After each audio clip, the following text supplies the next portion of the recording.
Hi everyone, happy Valentine's Day. If I have done this correctly, hopefully this will be uploaded on Valentine's Day. So I hope you're having a great day, whatever you are getting up to.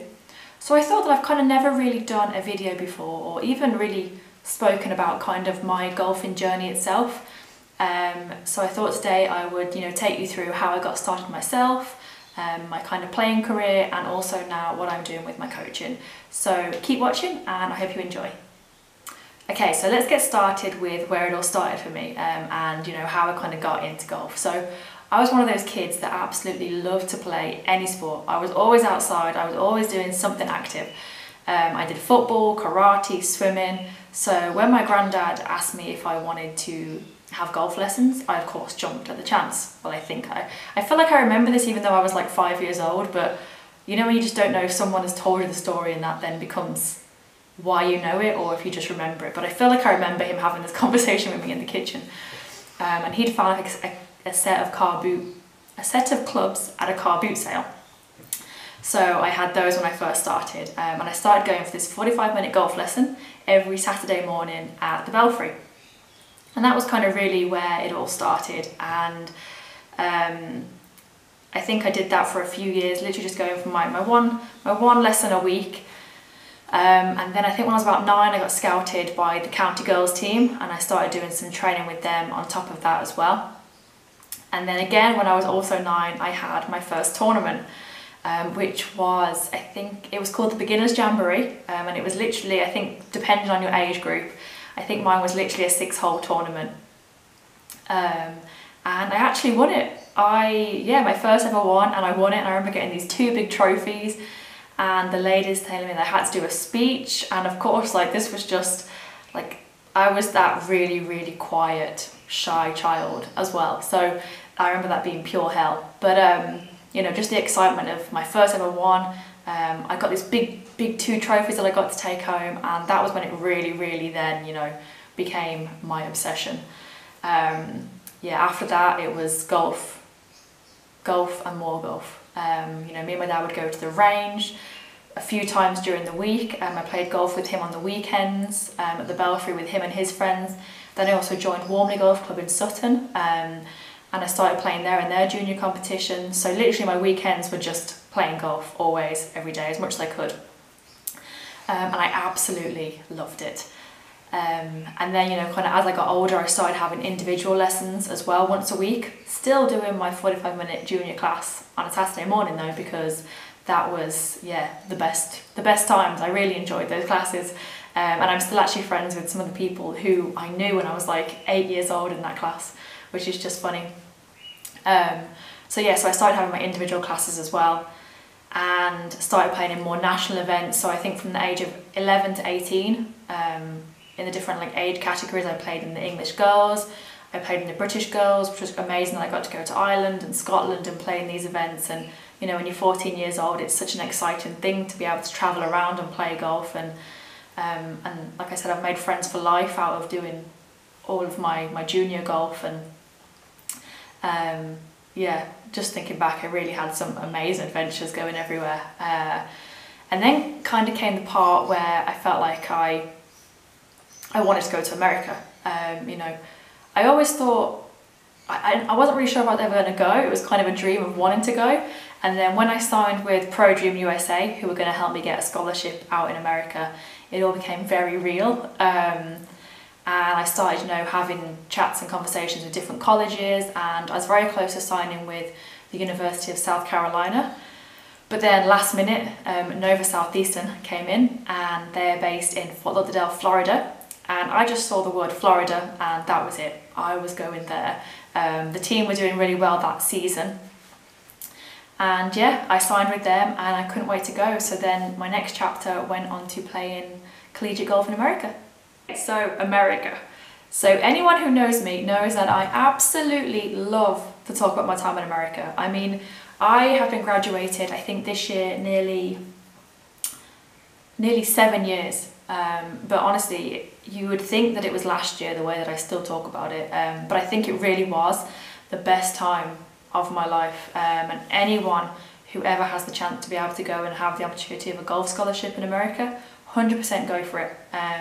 Honestly, it'll just give you an experience that you'll never ever forget. Like I said, I really am into the whole going to college in America situation. So yeah, so I think I was 19 when I went to America. I had it a year out before I went to work a little bit, and purely I just didn't feel ready to go at 18, just personally for myself. So yeah, so 19 I went out there, and it is just a whole different world to kind of what I had, you know, been doing before. I mean, firstly, it was my first time away from home, and then suddenly I'm, you know, living halfway across the world. But the golf courses there were absolutely unbelievable. I had a great team, I had great teammates. My roommate was a girl on the volleyball team, Jordan, and we still now have a really great friendship, which again is something that I'm very thankful for, like the people that I've met throughout the years. It really is something special. So yeah, we had the golf course that was just by campus, Grand Oaks Golf Course, which actually was where Caddyshack was filmed. So of course when you go there you see so many of the gopher head covers and things like that. But the golf course was absolutely stunning, and the practice area that we had there was kind of out of this world. You had like 4 full-size almost practice holes. You know, it was just such an unbelievable setting, and when I look back now I don't think I'm ever going to have anything as good as I had there, which is why I cannot wait to go back and visit. So yeah, so my freshman year I went out, struggled a little bit with my game at first because the golf courses there are just so different compared to what I've been playing on. But my freshman year I kind of, you know, started to gel, and as a team the girls, and I mean even now Nova Southeastern is such a strong team, and throughout my 4 years there, 3 of the years we actually won. We were in Division 2 of the National Championships, and it's just so unbelievable to be kind of part of that experience and to be one of the team that achieved that. Again, it's something that will forever, you know, hold a place in my heart, and I feel very grateful for it. Me personally, myself, throughout the 4 years I actually had 5 individual wins, which before I went, honestly, I never even thought I'd get near a win. So it's again something that it kind of really shocked me of how much my game improved while I was out there. I mean, my first year I ended up getting National Freshman of the Year, and then in my 3rd year I actually won the NCAA National Championships individually, and I was also the NCAA National Player of the Year, which again, absolute shock that I kind of achieved that, and you know, thankful to everyone who was around me in the college and my coach at home as well for kind of pushing me along and keeping me going and really improving my game. But I think the difference when I was out there is literally, you know, it really is just a little bit of school, and then, you know, you're fully practicing your golf. I mean, especially in Florida, I didn't want to be anywhere else. You know, the weather was absolutely beautiful. So as soon as I was done with classes, I was straight down to the golf course, playing or practicing. Even on the weekends, I definitely left some time for the beach and the pool. However, I definitely did, and I know I'd never even been to a gym before I went to America, and suddenly we had workouts 3 times a week. And in the beginning, my nickname was actually Bambi because of how bad my lunges were and how weak I was. So again, I think that whole gym program side of it really helped with my golf game as well. I came back from America, you know, a completely different person, and definitely positively for the better. So like I said, honestly, if you ever have the chance, definitely think about going, because really I don't think you'll ever regret the experience. Even, I mean, I came away with, you know, a bachelor's degree as well, so it's kind of a, you know, you have that great side of improving your golf, but you also come away with an education, so it literally is a win-win situation. And then once I actually finished college, I came back to England, and that's where I turned pro. Okay, so I turned professional in 2013.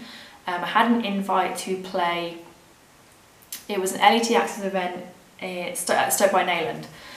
So when I went there, I decided that I wanted to turn pro for the competition, which I did. And you know, it was such a big deal that I was turning professional, and I really wanted to make the cut.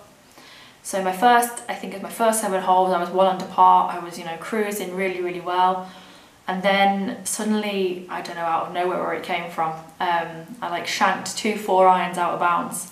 So my mum had come down me for the week. I'd actually hired a caddy, so she was walking around, and I'll never forget now, we still laugh about it, her face when I did it. I kind of turned around and she kind of shrugged, laughed. Like, I don't think she really knew what to do.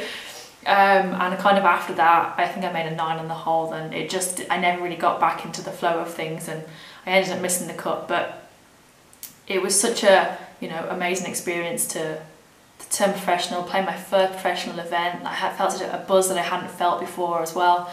And then the following year, I joined the LET Access Series and played on that for 3 years. I think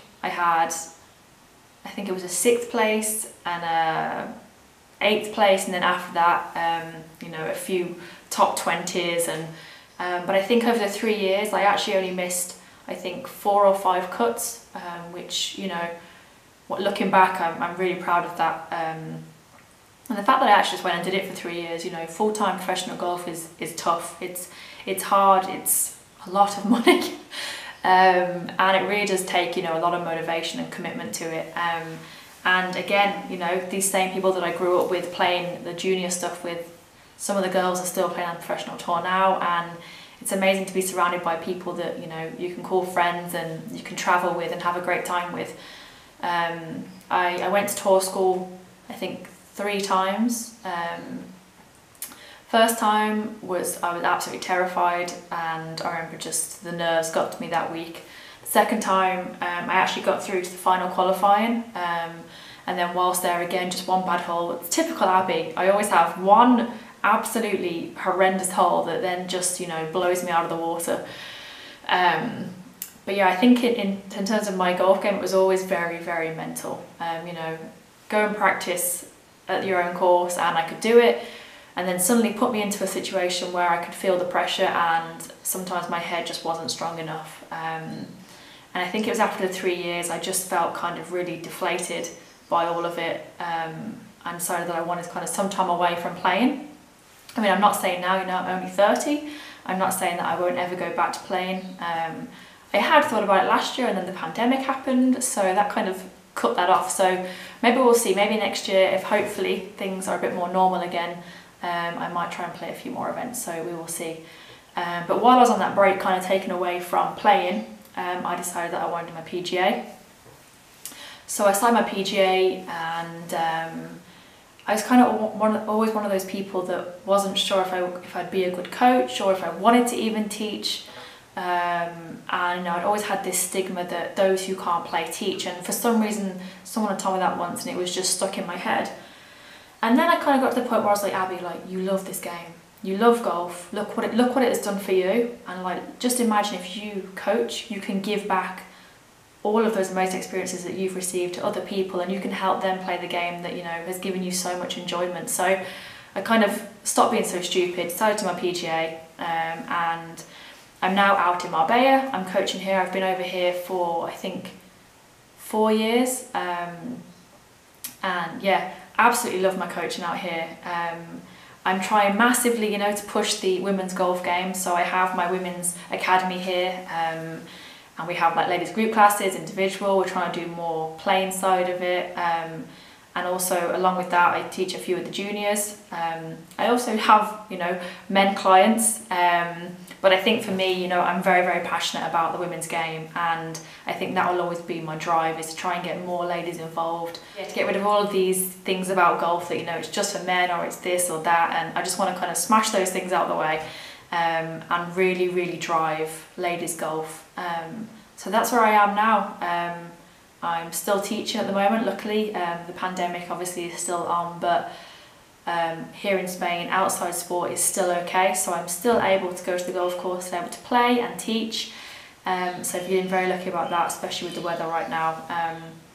And yeah, I hope everyone is keeping safe. So yeah, thank you for watching. I hope you enjoyed it, and hopefully now you know a little bit more about me and my golfing journey and kind of how I got to where I am today. And yeah, hopefully I'm going to try and bring you much more content this year on YouTube. I always say this and I'm terrible, but this year I'm really going to stick to it. So keep your eyes peeled for some more videos, and have a great day.